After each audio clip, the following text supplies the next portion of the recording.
Congratulations, sir. It's been great to have you here. Your first time on the stage in front of our cameras. Yes. How did it feel out there tonight? Oh my God, it felt amazing. It's such a legendary stage.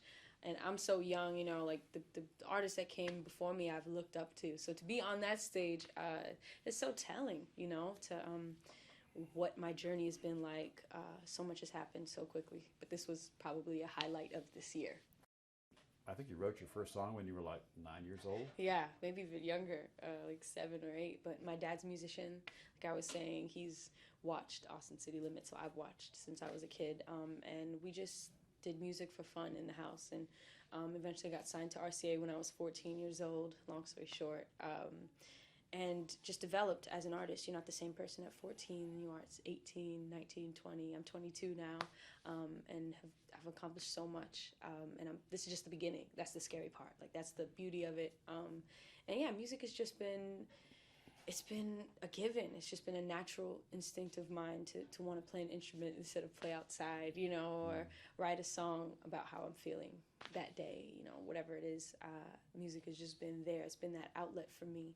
And, you know, people around me said, I think you're kind of good at it. You should keep doing it. And I said, all right, you know, maybe this is what I'm going to do for the rest of my life, right? Find something you love and do it for the rest of your life. And that's what I did. And you had a few inspirations along the way, like Ms. Lauryn Hill especially was an inspiration for you, right? Absolutely. I love Lauryn Hill. I love Alicia Keys. I love Stevie Ray Vaughan. I love John Mayer. And Prince is probably one of my biggest influences. He's just one of those people that can light up a room and command a room and a stage, you know, anywhere he is, big stage, small stage, wherever it is. That's who he is. And so that's somebody I really look up to musically. He brings people together. I think he bridged some of the genres together. And that's kind of my goal.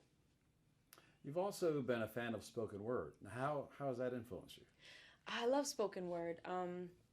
You know, since I was a kid, I'd write down my thoughts and feelings. And sometimes it wasn't thoughts and feelings you could fit in 4 bars or 8 bars. And that's where spoken word comes in. And it's like you kind of just have to say it exactly, you know, how it is, exactly what you feel. You just have to say it sometimes. And I spent time competing when I was a kid and going to these little spoken word clubs and these slams. And it was just another thing that I really loved, that I was passionate about.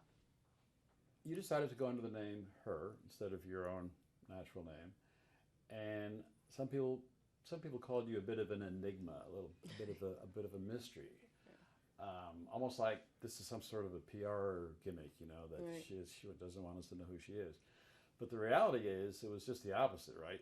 You wanted to avoid being a product or a victim of the celebrity-making machine. Exactly. And I wanted people to focus on the music, which is what it's about, which I think, you know, we kind of lost sight of for a little bit.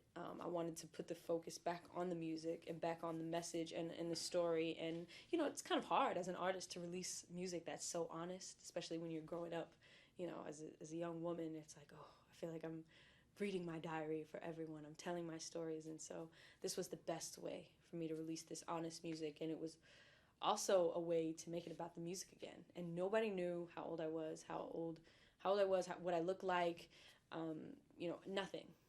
So it's like you couldn't help but put yourself in the words. Like, people couldn't help but feel that vulnerability and feel what I was feeling on the records, because they had no, you know, idea of where I was coming from.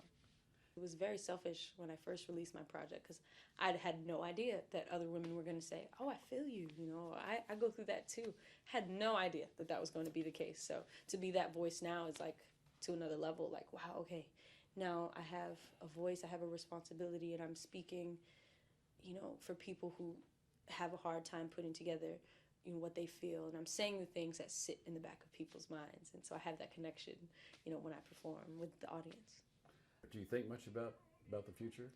I used to think about the future a lot. Now I do think about the future, but I'm more so trying to live in the moment and really just smell the roses and take it one day at a time and just enjoy these little rewards, these little moments. You know, I get to travel the world now, which is amazing, with people I love, my band, my management company who's been with me since I was a little kid. So it's all part of a bigger picture, and I know it's all about the journey. and so that's where I'm trying to be.